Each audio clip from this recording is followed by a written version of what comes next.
la cantidad de movimiento antes de que habíamos hecho la pausa para hablar acerca de ver cómo se estudia esta situación aplicándolo en una cantidad de movimiento, pero ya aplicándolo en la parte relativista.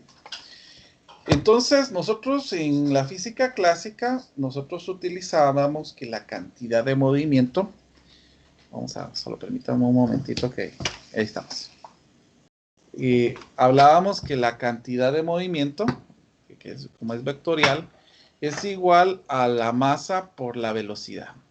Pero esto era el conocimiento clásico que se tenía acerca de la cantidad de movimiento. Si nosotros recordamos, el primer postulado de la relatividad afirma que las leyes de la física siguen siendo válidas en todos los marcos de referencia. Entonces nosotros podríamos utilizar para esta cantidad de movimiento relativista hacer la división de utilizar el factor de Lorentz, como lo tenemos aquí, aquí, que es la raíz cuadrada de 1 menos u al cuadrado partido c al cuadrado. Y pues esto, viéndolo en parte relativista, pues la transformada de Lorentz sería lo tendríamos como un producto por la velocidad. Entonces aquí es donde podemos relacionar la cantidad de movimiento relativista, ya aplicando este factor de Lorentz que nos va a seguir en toda la parte relativista. Pensando en esto, Feynman, que fue un físico inglés, precisamente Feynman, al momento en que se empezó a hablar acerca de esta cantidad de movimiento relativista, empezó a señalar acerca de una masa relativista. Y empezó a señalar que la masa relativista era lo que nosotros podríamos ver en esta cantidad de movimiento relativista, que era la masa dividido dentro de 1 menos u al cuadrado partido c al cuadrado. Pero esto fue altamente discutido, y quiero comentar que fue altamente discutido por otros físicos, diciendo que no tenía sentido de hablar de una masa relativista, y ellos lo justificaban señalando que el factor de Lorentz actuaba con la velocidad y no con la masa. Entonces esto es un debate que se tiene durante bastante tiempo, y es donde se señala esta masa relativista. Pero este concepto de una masa relativista se pueden ver en textos más antiguos. En textos más nuevos ya no se hace mucho mención, pero sí es lo que mencionó Feynman acerca de esto. Pero analizando esta situación, podemos observar, vamos a ver aquí, vamos a hacer una relación entre lo que se tiene de la cantidad de movimiento y la parte de la velocidad. Bueno, nosotros teníamos en consideración que en el caso de aquí, en cómo se llama en la física clásica, que la cantidad de movimiento que la vamos a tener aquí y la velocidad que la vamos a tener acá, iba a tener un crecimiento lineal, donde este crecimiento lineal íbamos a tener una pendiente. Pero si nosotros ajustamos esto poniéndole un límite relativista, pues nosotros podemos analizar en este caso considerando la velocidad de la luz, que mientras esto va creciendo, pues mientras la cantidad de movimiento, la velocidad se va acercando a la velocidad de la luz, pues esto va creciendo de una forma exponencial hasta que llega a ser infinito. Entonces, como vuelvo a repetir, esto es refiriéndose ya directamente a lo relativista, y esto es refiriéndonos directamente a lo clásico. Entonces, como les vuelvo a comentar, hay bastantes ideas que se tomaron para poder mencionar esto. Y aquí es donde nosotros podemos hacer una relación ya directamente con la segunda ley de Newton. La segunda ley de Newton a nosotros nos señalaba, vamos a ver, la segunda ley de Newton, a nosotros nos señalaba lo siguiente, que la fuerza es igual a la masa por la aceleración. Bueno, tomando en consideración esto, nosotros ya conocemos qué es la aceleración. La aceleración es igual a la masa por la derivada de la velocidad respecto al tiempo, que eso ya nosotros ya lo sabemos bastante bien. Pero aquí nosotros tendríamos una situación, permítame un momento, perdón.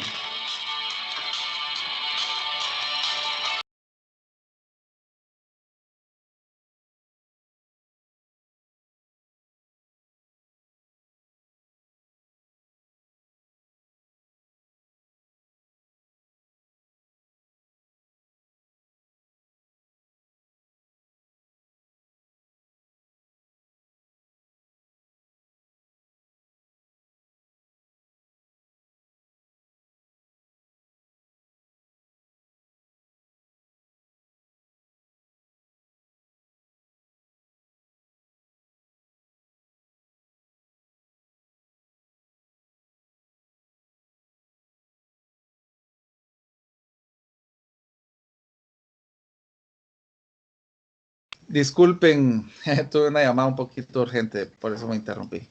Alguien había comentado buen sonido, a ver si reconoce el sonido de quién es. Bohemia Suburbana. Exacto. Bueno, estábamos hablando directamente de la segunda ley de Newton y estábamos hablando de que la segunda ley de Newton establece que la fuerza es igual a la masa por la aceleración, pero nosotros ya sabíamos de que la aceleración es una derivada de la velocidad con respecto al tiempo. Eh, en este caso nosotros vamos a referirnos directamente a pensar y analizar de que podemos introducir este dato, este factor o esta masa que la vamos a tomar como una constante. Entonces la vamos a poder introducir para poder escribirla de esta manera. Ahora les quería comentar, Newton cuando empezó a escribir su libro de Principia Matemática, lo que dijo no fue esto no fue lo que dijo. Realmente esto es una acomodación que se ha dado durante bastante tiempo para que se pueda comprender. Pero lo que dijo Newton era lo siguiente, solo para que ustedes observen aquí. Aquí tengo masa por velocidad. ¿Qué es esto de masa por velocidad? Masa por velocidad es lo que nosotros acabamos de mencionar. Prácticamente la derivada vamos a cambiar esta P porque sí, realmente es una RO, de la cantidad de movimiento respecto a tiempo. Entonces, es así como nosotros vamos a trabajar con lo que había hablado Newton específicamente para poder captar la demostración acerca de esta segunda ley de Newton. Como estábamos mencionando, en el caso de la fuerza, tendríamos que es igual a la derivada de la masa por la velocidad dividido dentro de la derivada del tiempo. Entonces nosotros vamos a utilizar esta transformación. Ya que estamos hablando de que es relativista, vamos a dejar la derivada respecto al tiempo de la masa por la velocidad, pero aquí lo que vamos a colocar es ya introduciendo los valores de la constante, del factor de Lorentz. No es constante, sino es factor directamente. Por fines matemáticos vamos a hacer algunas estructuras. Pues ya dijimos que la masa es constante, entonces, bueno, lo podemos escribir nuevamente fuera de la diferencial. Pero con fines de esto, vamos a escribir que la velocidad se puede hacer con un producto de 1 menos u al cuadrado partido c al cuadrado. Solo que como este tiene un radical, le vamos a colocar un medio negativo acá. Ya sabemos, esto es algo esencial de matemática, no habría mucha situación acá. Y lo que vamos a hacer es la derivada respecto de esto, pero en este caso nosotros necesitamos hacer una derivada por medio de la regla de la cadena. ¿Por qué? Porque aquí tenemos un producto. Entonces, si nosotros hacemos la derivada acá, nos va a quedar de la siguiente manera. Pues nos quedaría una expresión un poco grande realmente. Ya vamos a ver cómo nos va a quedar en este caso. Bueno, ya sabemos de que es la derivada de la primera por la segunda sin derivar. Y más la derivada de la segunda por la primera sin derivar. En este caso, pues lo podemos colocar al revés si nosotros quisiéramos. Por ejemplo, la primera sin derivar y la segunda derivada, que aquí vamos a tener que utilizar cadena, porque ya es un producto. Entonces nos va a quedar utilizando la regla de la cadena, un medio, vamos a ver aquí, 1 menos u al cuadrado, c al cuadrado, ya como este bajó, nos va a quedar menos 3 medios. Ahora la derivada de lo que nosotros tenemos aquí, nos va a quedar menos 2b partido c al cuadrado. Que eso sería prácticamente la derivada de la velocidad con respecto al tiempo en el último caso. Más la derivada de la primera, que ya sabemos que en este caso va a quedar db dt con respecto al tiempo, por la primera sin derivar. Y esto pues como nos va a quedar un medio, lo vamos a dejar así. Entonces aquí ya tenemos prácticamente la derivada de este aspecto. Ahora lo que nosotros vamos a hacer aquí es observar cómo podemos poder simplificar esta expresión. Por ejemplo, este 2 lo podemos anular con este 2. ¿Qué más podríamos hacer? Pues podríamos colocar el producto de las velocidades, que nos quedaría la velocidad al cuadrado y la velocidad de la luz al cuadrado. Y pues esto ya nos quedaría, vamos a colocarlo así, mejor. Solo déjenme acomodarlo para que nos quede de una manera más. Aquí nos quedaría 1 menos u al cuadrado partido c al cuadrado menos 3 medios. Más, pues aquí podemos observar el 1 más u al cuadrado partido c al cuadrado elevado a la 1 medio. Y como las dos tienen derivada con respecto al tiempo, pues lo vamos a colocar aquí.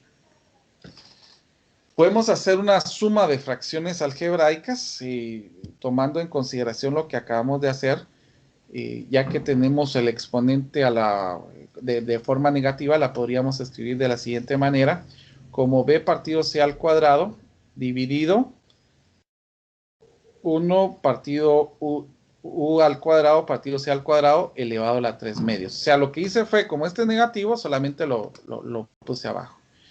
Más 1 dividido, vamos a ver acá, 1 dividido 1 menos u al cuadrado partido c al cuadrado, pero aquí teníamos un exponente a la menos 1 medio, entonces aquí le vamos a poner 1 medio.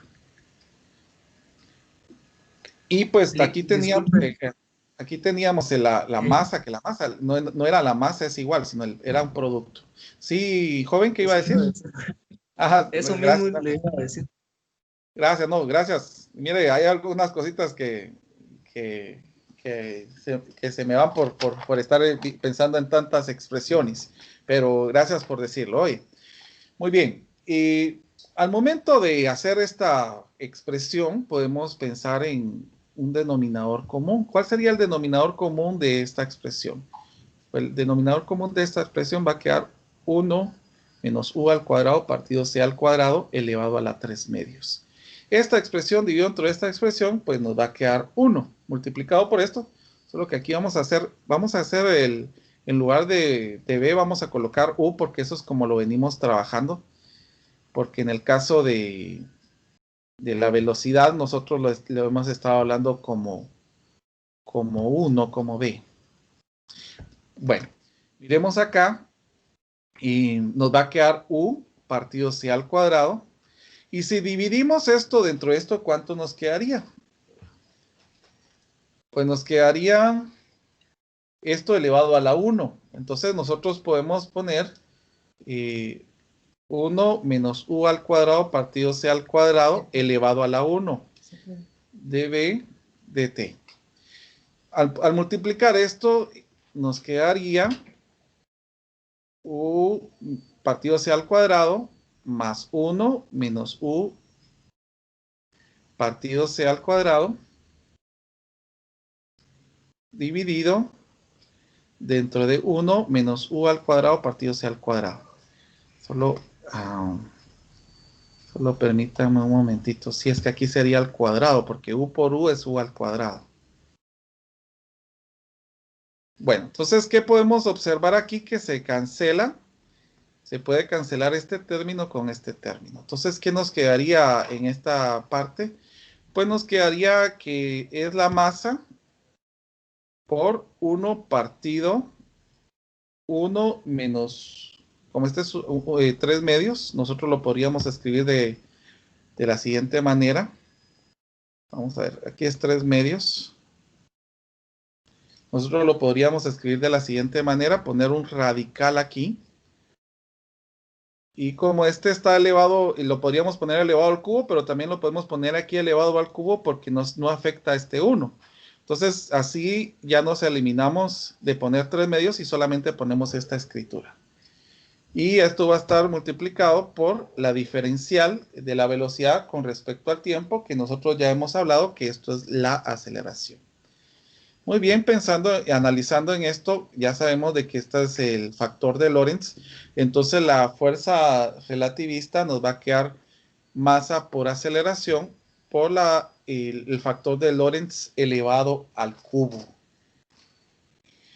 Que esto, pues, ya sabemos, ya lo hablamos aquí, de que esto podría ser también igualado a masa por aceleración dividido 1 menos u al cuadrado partido c al cuadrado a la 3 medios, que estos son equivalentes. Son dos expresiones para que nosotros la tomemos en cuenta. Entonces, como les estaba comentando, esta es la idea que nosotros tenemos ya para la fuerza. Pero si nosotros utilizamos ya la expresión para poder despejar la aceleración, o sea que tomando esta ecuación que fuerza es igual, lo vamos a ver, que fuerza es igual a masa por aceleración dividido 1 menos u al cuadrado partido c al cuadrado elevado a la 3 medios, ¿cómo nos quedaría en este caso la aceleración? Pues la aceleración tendría que ser fuerza partido masa multiplicado por 1 menos u al cuadrado partido c al cuadrado elevado a la 3 medios, viéndolo de esta manera, como les digo. Entonces, aquí ya tenemos una forma de poder expresar la aceleración. Sin embargo, pues hay una cuestión que nosotros miramos en la aceleración clásica, y es por eso ahí donde nosotros encontramos la similitud. Porque aquí nosotros pensamos en qué pasaría si ¿cómo se llama? Bueno, miremoslo así. La aceleración es directamente proporcional a la fuerza y es inversamente proporcional a la masa. Que eso es lo que nosotros aprendimos en la física clásica. Eso significa que si yo tengo que la fuerza es constante, la aceleración también va a ser constante. Y para analizarlo desde la fuerza, del análisis clásico. Pero en la parte relativista no va a ser así. La aceleración va a tener una relación específicamente con esta expresión. Entonces, Si la fuerza es constante, la aceleración no sería constante en la parte relativista. ¿Por qué? Porque ya está siendo afectada por por otro factor más. Entonces, si esta fuera constante, en este caso esta no es constante, a diferencia de lo clásico.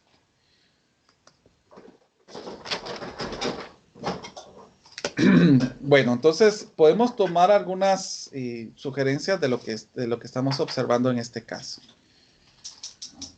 Una fuerza constante no produce una aceleración constante. Eso es algo que nosotros vamos a tener presente.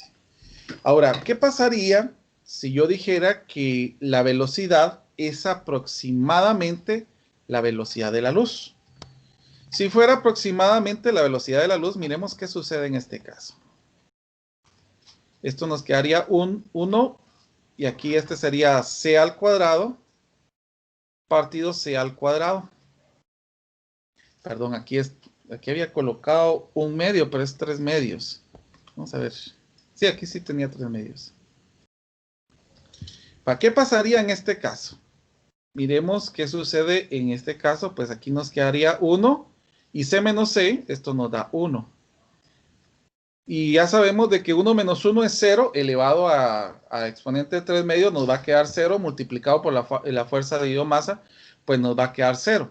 Esto significa que la aceleración sería 0.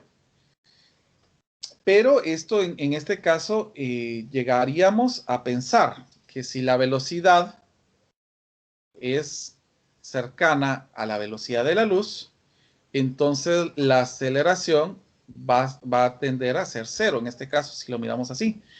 ¿Qué significa que la aceleración es constante? Es 0, perdón. ¿Qué significa esto que la aceleración es 0?